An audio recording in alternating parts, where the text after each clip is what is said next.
Hey everyone, welcome back to the shop. The night is quiet. The only sound is the low electric hum of the old fluorescent lamp hanging above the bench and that deep, familiar smell of dust, oil, and decades-old wood that never really leaves these walls. In front of me lies a relic, a massive early 2000s computer monitor, the kind with a thick glass screen and a plastic case heavier than some modern televisions. To almost anyone else, this thing is electronic waste, something to be tossed into a dumpster without a second thought. But when I look at it, I don't see junk. I see a perfect 250 millimeter disc of crystal clear acrylic that has been hidden from the world for 20 years, just waiting for the moment it gets to spin again. There's something almost sacred, almost meditative about rescuing objects the rest of the world has already written off. This monitor once sat on someone's desk while they sent their first nervous emails, watched grainy YouTube videos at 360p, laughed at stupid memes, maybe even edited their wedding photos. It was part of countless small human moments, and now every circuit board, every screw, every tired capacitor inside it is dead, except this one piece of acrylic that is still flawless. Tonight, that forgotten piece becomes the heart of a real workshop machine, a disc sander that will quietly, faithfully smooth wood long after both it and I are gone. We're not building this because I can't afford a factory-made sander. We're building it because only when you take trash in your hands, cut it, weld it, balance it, and finally hear it roar to life, do you truly understand what a tool actually is. A tool is not a product. A tool is a conversation between you, the material, and time itself.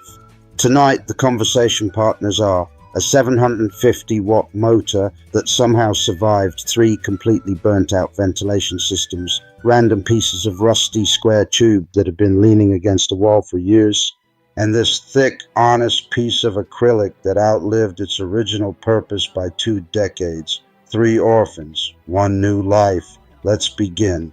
Disassembling an old monitor always feels like performing an autopsy on a small slice of history. You remove screw after screw, the plastic creaks and sighs like it's reluctant to give up its secrets, and finally you lift away the shroud. And there it is, 8 millimeters of perfectly clear acrylic, untouched by scratches, untouched by sunlight for 20 years. I run my finger across the surface and it's cold, almost icy, but completely brutally honest. This material never pretended to be anything it wasn't. It just waited, cutting a perfect 250 millimeter circle without a CNC or a laser is an act of pure trust.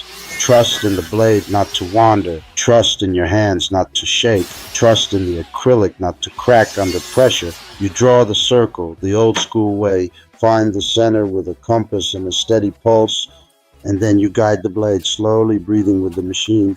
When the disc finally drops free, it lands on the bench with a soft, satisfying thud, the exact sound something makes when it is born for the second time. Down on the floor waits the motor. It looks tired, covered in dust and old grease, but when I cleaned the bearings last week, it spun as smoothly as the day it left the factory. 750 watts, 2800 RPM, raw, uncomplicated power. enough to turn impatience into dust in seconds. I build the frame from 20 by 20 square tube that has been rusting peacefully behind the garage since who knows when. I cut, I weld, I grind, I paint everything matte black so the machine almost disappears into the shadows and only the spinning disc remains the star of the show. Every extra gram, every unnecessary bracket I leave out. The secret to any good homemade tool is ruthless minimalism. Include nothing that doesn't have a reason to exist. Less is never lazy when it's honest. The work table is made from another piece of acrylic. Thinner this time, almost delicate, but still strong enough to take real punishment. I cut a precise slot so the disc can rise through it like the moon through clouds. Then I add the angle adjustment, a couple of slotted brackets, a wing nut, and suddenly it tilts smoothly from 0 to 50 degrees. Nothing here is over-engineered, nothing is fragile. It's crude, honest, and accurate to within half a degree. Exactly what you need and not a single thing. Across the entire face of the big disc, I glue industrial-grade hook and loop. When the first sheet of 80 grit abrasive rips onto it, the sound is pure commitment, like tearing open a letter you already know will change everything. Under the table, I weld a simple 50mm dust port aimed directly at the point where wood meets grit. Later, when a shop vac is connected, the storm of sawdust will vanish before it even learns your name. Clean work is respectful work. The first power-up is always the moment of truth. The disc wakes, slowly finds its balance, then suddenly screams into full voice. For a split second, I'm afraid the acrylic will explode into 1,000 shards, but it doesn't. It just sings. I take a rough piece of oak that has been sitting in the corner since last winter and press it gently against the spinning surface. Centuries of growth, storms, sun, and wind disappear in warm golden snow that gets sucked away instantly. There is a deep, almost spiritual peace in that moment, watching time itself being erased while simultaneously creating something smooth, something new, something that will probably outlast me by another century. I switch to 240 grit and run the same board again. One more pass and the surface feels softer than skin, warmer than skin, alive in a way no piece of fresh lumber ever feels. This machine doesn't simply remove material.